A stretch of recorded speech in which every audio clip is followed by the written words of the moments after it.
I don't think you guys are ready for this bullfuckery, but if you want some more reasons as to why you should not be shopping at Goodwill, go watch the rest of that video so you can get a grasp of what she's talking about. But I wanted to add some more to the thrift store portion of this, because it's not just Goodwill. Goodwill is the most publicized for what they do.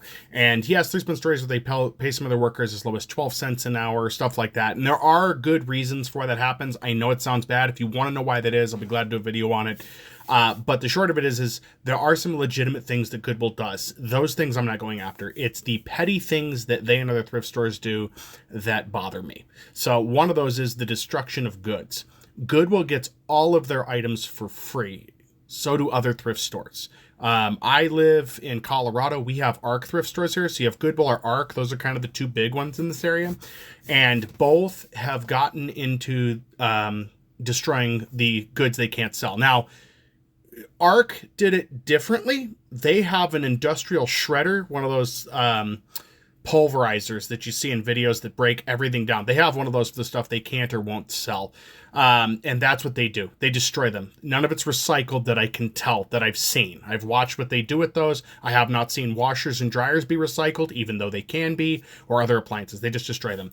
Goodwill has a process, if you don't know, that you can go to the Goodwill stores, and if you don't buy it there and it sits for too long, it goes to something called an outlet store, which has bins. If you want to know more about that, I'll be glad to do a video on that. But if it doesn't sell at the bin stores, then what happens is it gets trucked back. They say to other stores. But when I looked into that further, when I talked to a few people, I found out it gets incinerated is what happens. They burn it.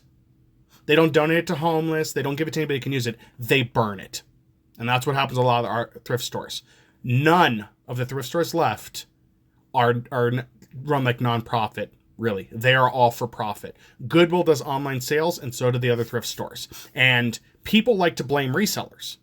I do resell. I used to buy stuff at Thrift. I rarely do anymore because their prices are too high. And that's because thrift stores are trying to sell things for what they perceive the value is on like eBay. And they're doing it wrong. They're not using sold comps. They're looking at active listings and determining that if it says it's 90, it must be 90, even though the item only sold for $10. So yeah, I take a lot of issue with a lot of thrift stores. They're not what they used to be anymore. They know that a lot of younger people like to shop at them, so they jack those prices up, and they're definitely for profit.